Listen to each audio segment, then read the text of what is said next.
Hola a todos, hoy día estamos en el cuarto capítulo y último capítulo de la temporada de La Esquina Rosada en tu Casa. Estamos en la cultura feminista y hoy día tenemos una tremenda invitada, Alejandra Matus, periodista y escritora, que muchos y muchas de ustedes ya la conocen. Hola Alejandra, ¿cómo estás? Muy bien, gracias. Oye, qué rico tenerte, gracias por la invitación. Hoy día invitamos a Alejandra porque queríamos hablar un poco de este proceso que estamos viviendo las mujeres, el hecatombe de las feministas a la constituyente. Y quería saber primero, Alejandra, ¿cómo ves tú, un poco usando ahí la brujería de entre nosotras, cómo ves tú eh, el boom de las mujeres en política, siendo que es primera vez que tenemos escaños reservados, ¿cierto? ¿Cómo ves tú todo este impulso del movimiento hacia la convención? Bueno, me parece la consecuencia de un trabajo largo que han hecho fundamentalmente la feminista y los movimientos feministas mucho antes de que otras nos enteráramos, como yo, digamos, no tengo ningún interés en apropiarme de ese trabajo. O sea, yo recuerdo cuando empecé a trabajar, las feministas eran miradas con mucha Claro. suspicacia, sorna y estaban bien aisladas políticamente. Creo que desde ese momento, y por supuesto mucho más atrás, pero mirando ya más al presente, desde ese momento, diría yo, de los 80, comienzo de los 90, eh, las mujeres fueron adquiriendo conciencia de género para, digamos, equipararlo a la conciencia de clase, ¿no? Claro. Adquirir conciencia de género ha sido un proceso largo para todas, y creo que progresivamente, independientemente de los matices y diferencias entre los distintos planteamientos políticos de las mujeres, se generó ese momento, se generó esa masa crítica de mujeres en todos los ámbitos, en todos los segmentos sociales, de entender o comprender que tenemos dificultades específicas para nuestra participación y reconocimiento de nuestros derechos en la sociedad y también en lo privado, digamos, para ser seres humanos. Y que esas dificultades se añaden a otras cuando existen, por ejemplo, clase o etnia o Color, claro. preferencia sexual. Pero ser mujer, aunque no tengas ninguna otra característica adicional, nacer mujer es un problema que existe y que no es un problema genético, no es un problema biológico, es un problema de la cultura, de la sociedad y del poder, y por lo tanto que se haya transformado en un problema político, primero creo que empujó a muchas mujeres también a decir, bueno, tenemos que hacernos cargo, y valoro mucho que distintas mujeres en distintos ámbitos, con todo lo que significa, ¿no? Con todas las inseguridades, romper barreras, reorganizar la cotidianidad para dedicarle tiempo a la participación política, ha sido súper importante y me parece que tiene que seguir creciendo. Así es. Oye, tocabas hartos temas interesantes ahí en relación al poder y eh, he visto mucho a las feministas hablando de que la nueva constitución debe venir con la distribución del poder o la redistribución del poder político y económico. Y bueno, a raíz de tu carrera como periodista, sabemos todos que has indagado mucho en el poder, en la figura del poder y en el poder hegemónico en Chile. ¿Ves tú al poder cediendo? ¿Ves tú que esta nueva constitución va a lograr la redistribución del poder económico principalmente? A mí me parece que la principal redistribución tiene que ser del poder, porque la economía no existe en el aire, no existe en abstracto. La economía son cómo se manifiesta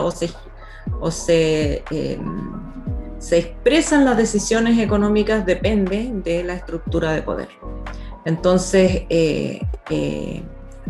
a mí me parece central ese planteamiento de que el corazón de lo que hay que cambiar en la Constitución es cómo se organiza el sistema político chileno. Si eso no se resuelve, si eso no se toca o se hace de manera tibia, tú puedes poner en la Constitución todos los derechos que quieras, puedes incluso establecer un nuevo sistema económico, pero las decisiones políticas van a tender a favorecer a los mismos de siempre, digamos. Claro. Siempre hay maneras, puertas traseras para seguir haciendo lo mismo, diga lo que diga la ley, diga lo que diga la Constitución.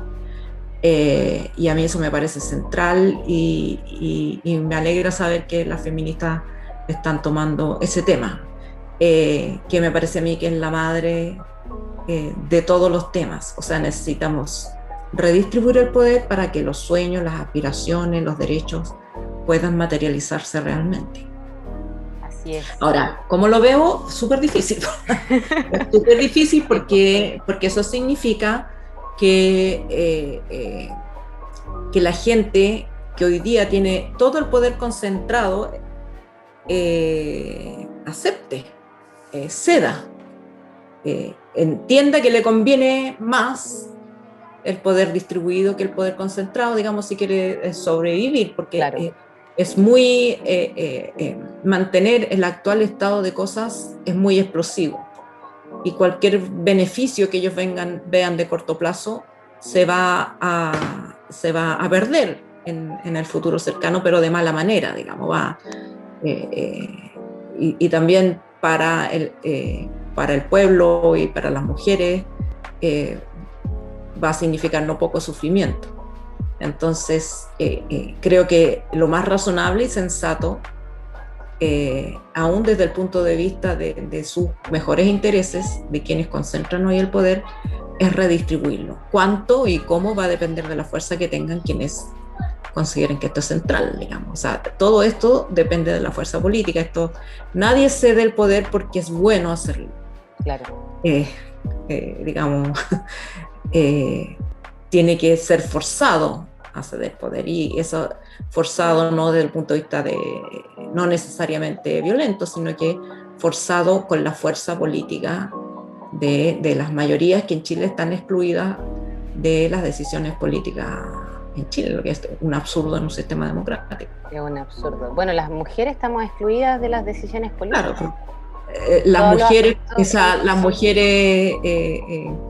claro, como digo, tú puedes establecer distintas capas de condicionantes, pero en todas las condicionantes ser mujer le agrega una capa más de dificultad. Pero uno de los efectos de la concentración del poder es que las mujeres no cuentan, sobre todo en los cargos de jefatura, desde los partidos políticos a las instituciones del Estado, en la cultura, en todo, digamos, donde tú vayas y te encuentras con los tomadores de decisiones, como se les llama. Claro. La mujer está absolutamente subrepresentada en ella, en algunos casos completamente ausente.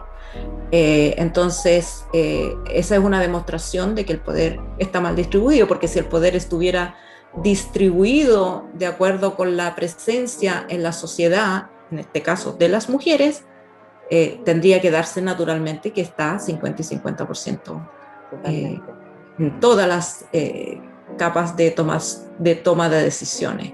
Te pueden mencionar áreas donde la mujer está sobre representada, pero obviamente esas áreas corresponden a los roles sociales que se nos asignan de cuidado, claro, y digamos, de labores domésticas o del cuidado de los hijos, en fin.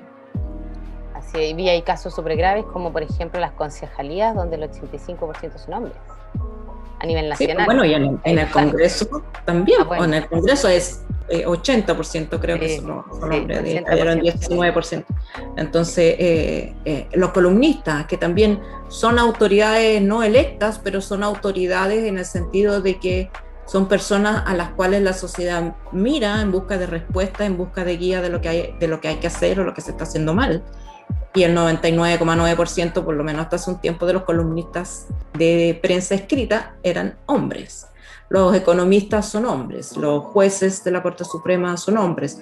O sea, por eso digo, las zonas de de toma de decisiones. Una democracia tiene 3 poderes, el poder ejecutivo, el legislativo y el judicial, y en eso están dominados por hombres, pero no cualquier hombre. Claro. Son hombres que además pertenecen a cierto sector social, que viven en cierta...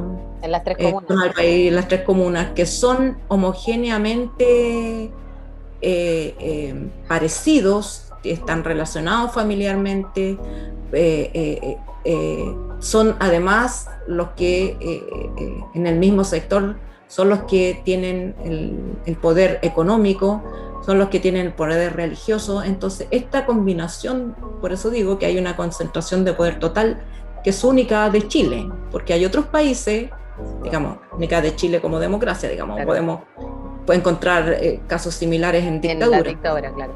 Claro, pero en democracia, otros países capitalistas o que tienen un sistema económico similar a Chile, como Estados Unidos, Gran Bretaña y otros, tienen el poder mucho más distribuido. Hay un poder económico, por ejemplo, en un lugar, pero el poder social está en otro lado, el poder religioso está en otro lado, el poder mediático está en otra parte y el poder político está en otra parte. Entonces no se produce ese crisol, claro, que se produce en Chile de concentración de todo el poder en las mismas manos, lo que hace muy difícil la tarea de repartirlo.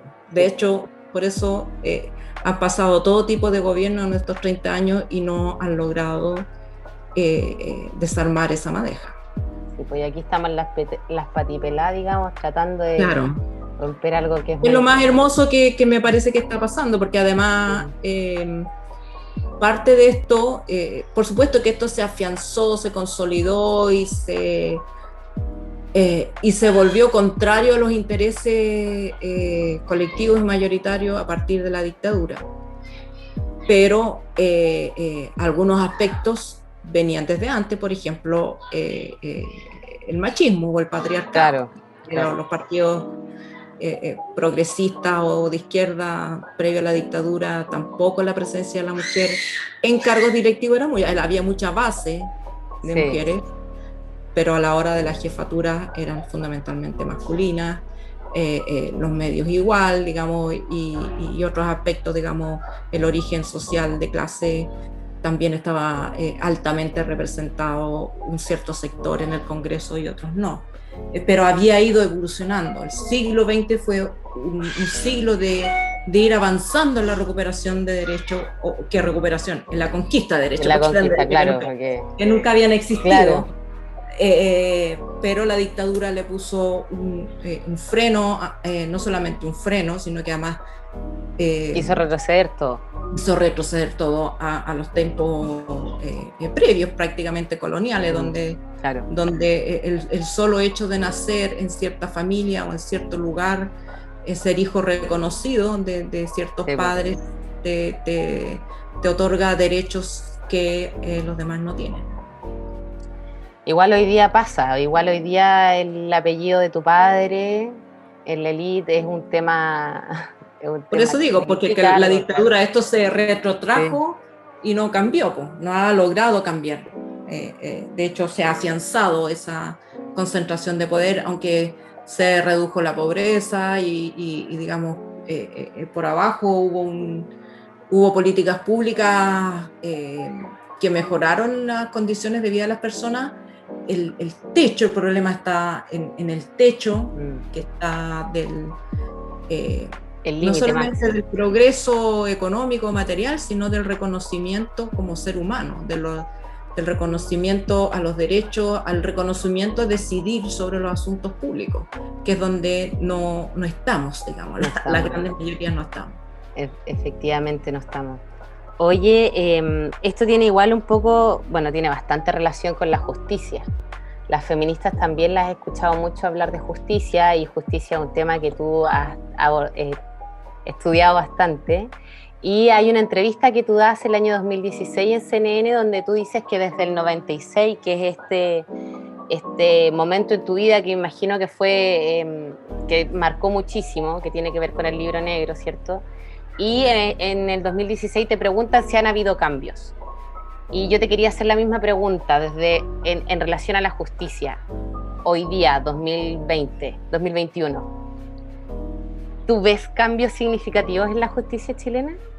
Bueno, separemos los temas, porque una cosa es la justicia, porque hay un problema de injusticia, claro, hay un problema de injusticia en Chile que escapa al tema del ámbito de la administración de justicia, que tiene que ver con los conflictos de delito, o los delitos, y también tiene que ver con el reconocimiento de derechos que el Poder Judicial puede hacer avanzar en un sistema democrático, y la resolución de problemas entre particulares. A mí me parece que en términos generales, y así para no dar una respuesta muy larga, la justicia cambió ciertamente, sobre todo en el ámbito penal, con la reforma del año 2000. Hubo un cambio sustancial, y la creación del Ministerio Público, digamos, la existencia de la Fiscalía con todos los problemas que tiene, porque no es una institución perfecta, ha permitido avanzar en juicios y procesos que antes parecían inconcebibles. Me parece que el mayor cambio es la oralidad y la transparencia de los procesos, porque hoy día todas, sobre todo en pandemia, podemos asistir a los juicios, y esa presión, saberse mirados de los actores del Poder Judicial cambia las actitudes, que era muy distinta en el sistema judicial antiguo, donde nadie podía mirar ni ver, y las irregularidades, que si bien todavía existen en algunos ámbitos, en ese tiempo eran increíblemente mayores y muy superiores, y nadie se enteraba porque todo era secreto y todo era escondido. Era una cocina. Claro, pero lo que no ha cambiado es un aspecto central de la justicia chilena, una característica central que ya se había detectado en los años 70, que es lo que se llama una justicia de clase, en el sentido de que existe mucha mayor probabilidad de que una persona inocente vaya presa si vive en cierto sector social. No solamente pobre, sino que no pertenece a los sectores de poder económico-social, esto que llamamos apellido, la familia, porque tú puedes ser pobre en el sentido de que tienes un ingreso bajo, o puedes incluso estar pasando por un periodo de cesantía, pero si vives en la comuna correcta y tienes las relaciones de poder correcto, no eres pobre si te enfrentas con la justicia. Pero si eres pobre de los otros, de los pobres que no tienen ese capital social, como se le llama, la posibilidad de ir preso siendo inocente es mucho más alta que la del otro inocente, digamos. Un inocente del barrio alto de las tres comunas muy probablemente va a ser reconocido como inocente. Al revés, una persona culpable de un delito, que ha cometido efectivamente un delito, tiene mucha mayor probabilidad de ser absuelto o de recibir penas morigeradas si viene de un sector con capital social, que una persona pobre. Una persona pobre, si ha cometido el delito, probablemente va a ser condenada, y no solamente condenada, sino que va a recibir penas superiores a las que recibiría otra persona de la similar, cometiendo el mismo tipo de delito, pero de otro sector. Entonces, esa desigualdad que se percibe, que la gente la percibe, y del cual hay ejemplos en el presente, el tratamiento que le da la justicia a la raíz, a Larraín, a los carabineros acusados de violación a los derechos humanos, versus el tratamiento de la justicia a los jóvenes acusados de la revuelta de delitos, a veces que ni siquiera meritarían cárcel, o sea, y están en prisión preventiva sin siquiera haber enfrentado un juicio. Entonces, esa disparidad en el actor de la justicia yo creo que está en el centro de la molestia colectiva. Sí, totalmente. Oye, y el proyecto de la despenalización del aborto, ¿cierto?, apunta directamente a este problema de clases que dices tú y problema de justicia, porque las mujeres que tienen recursos pueden hacerse un aborto, no es tema, digamos, pero las que no tienen los recursos están totalmente expuestas a millones de cosas y entre medio también a una justicia que va a ser el mismo tipo de discriminación de la que estamos hablando. Claro, convengamos que es bastante raro que la justicia encarcele a una mujer por aborto en el presente, en el pasado era más claro, era más común. Pero lo que sí hace la criminalización del aborto es que los médicos y los centros médicos no te puedan atender, digamos, con las puertas abiertas y con toda la legitimidad que eso implica si requieres hacerte un aborto. Para justificar las 3 causales ya, digamos, es una barrera porque tienes que estar explicando, tienes que entregar evidencias o pruebas de que estás en alguna de las 3 causales. Y probablemente esas mujeres resuelven el problema o en clínicas clandestinas o con una amiga o en condiciones de mayor peligro para su salud. Eso también es una desigualdad. Y una injusticia. Y una injusticia. Ahora, a mí me parece que el derecho central, y que es mucho más allá, va mucho más allá de la posibilidad de hacerse un aborto o no, es el derecho a la soberanía sobre el propio cuerpo. Y la soberanía sobre el propio cuerpo también, digamos, implica, por ejemplo, la soberanía de decidir cuándo, si quiero ser madre, me quiero embarazar, y acceder a los recursos médicos para embarazarme. Ahí también hay otra desigualdad.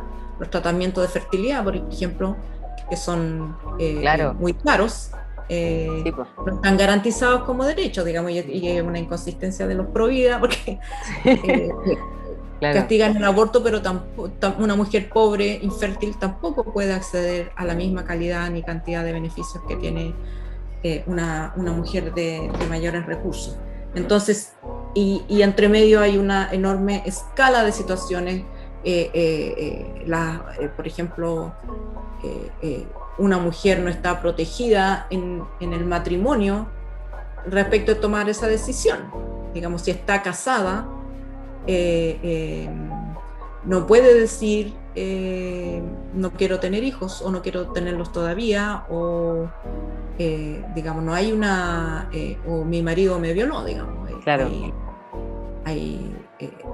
No es libre. Hay una discriminación.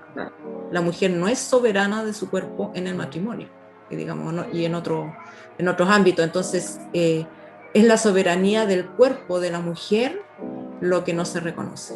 Y la criminalización del aborto es un síntoma, pero me parece que hay muchos otros síntomas de eso. Sí.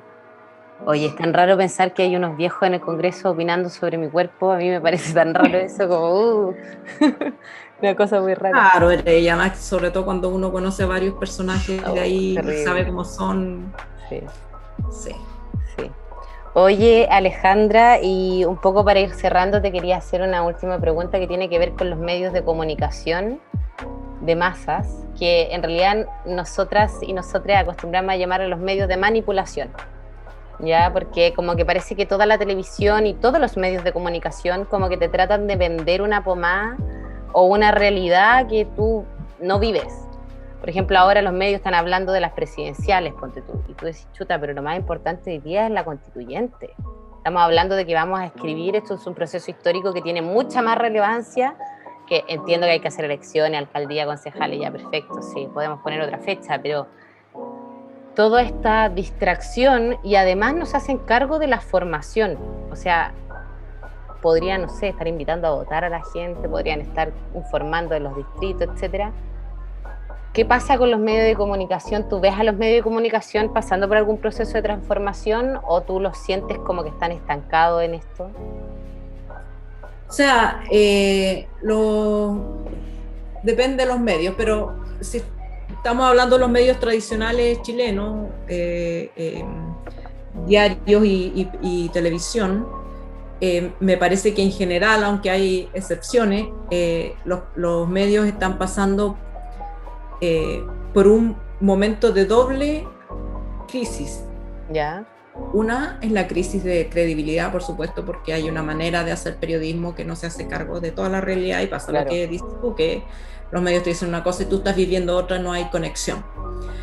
Y por otro lado están pasando una crisis que es mundial, que es la crisis de la institución mediática, que está en cuestionamiento en sus procesos y su manera de hacer y de comunicar por la emergencia de los medios digitales.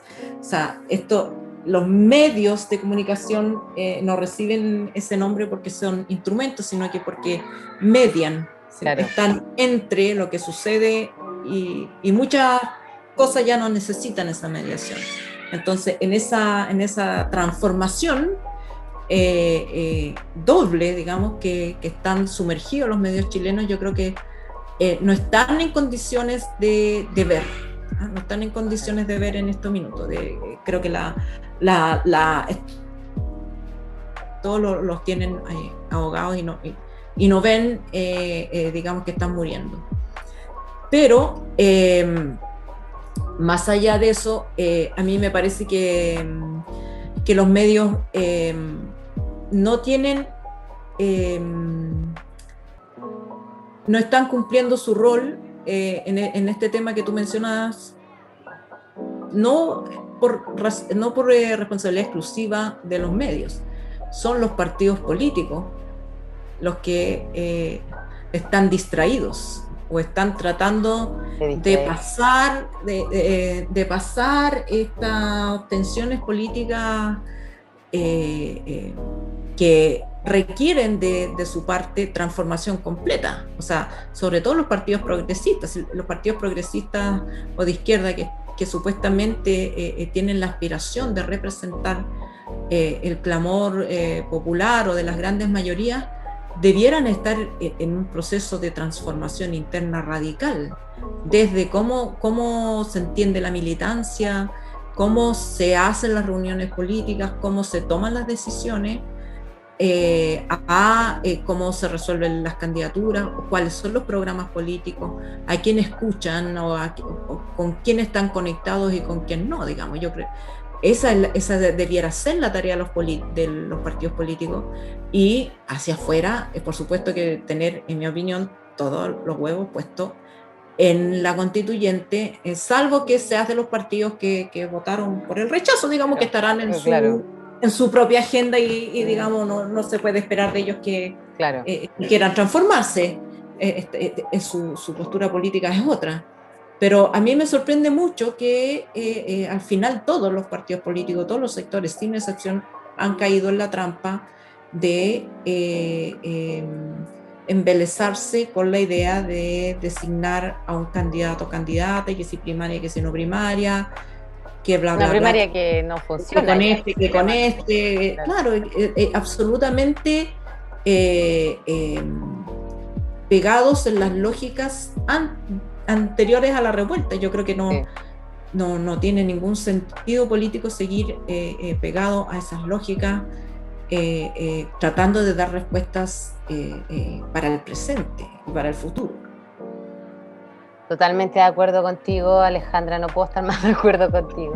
Oye, muchas gracias por venir hoy día, por estar hoy día en esta entrevista, y tengo que agradecer tu trabajo periodístico. La verdad es que es un placer escuchar uno que creció en un mundo donde la televisión vale callampa, y lo voy a decir así tal cual, porque es como un poco lo que nos pasa, y apareces tú y nada, pues se agradece tener periodismo de calidad en pleno 2021 con un estallido social y periodistas mujeres, por supuesto, haciendo las preguntas correctas.